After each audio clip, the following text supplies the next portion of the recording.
دا د سپین بولدک ولسوالۍ د فرزید کرښې وروستۍ نقطه ده. همدلته کډوال لا ګرځول کېږي. وروسته د یوې چټکې پروسې له بشپړېدو وروسته د انزرګي کمپ ته لېږدول کېږي.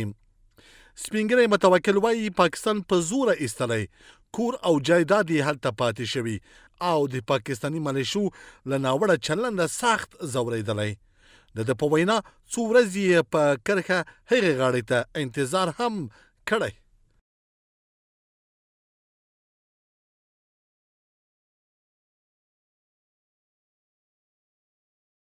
سی سال در کراچی تیر کردیم، در بدر شدیم، کار کردم دیگه پسنده نبود. حالا برای جاولی هم من و درم نمیمونه سودا کردن.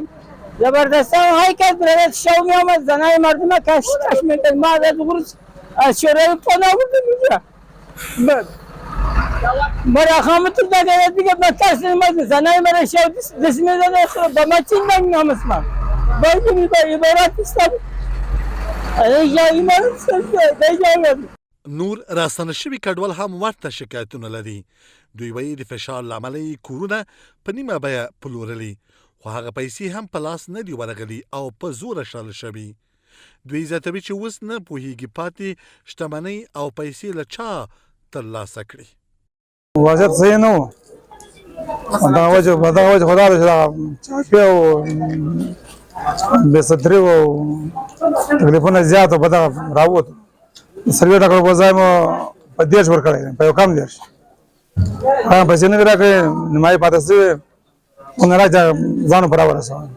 د حکومت په اړه نو دا جبر و چې به یې که نه زه خو چاپې وولې نو کورونه خو د شپې چاپې بیا وولید چې څه یې په مخه راغلي وای هغه د کور سامان یې ټول پرېښوی، دوی بیا وړه بالا نور یې څه نه پرېښول.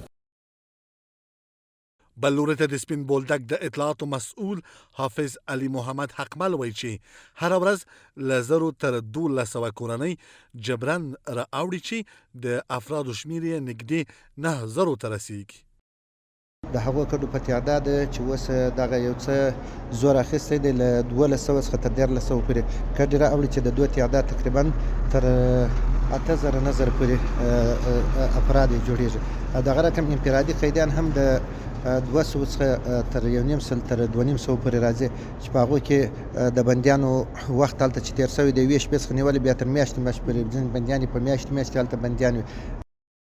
دا په داسې حال کې ده چې د فرضي کرښې د وروستۍ نښتې وروسته د کډوالو جبري راستانه کېدل لړۍ چټکه شوې او هره ورځ په لوی شمېر کورنۍ له سختو حالاتو سره مخ هېواد ته راوړل کېږي.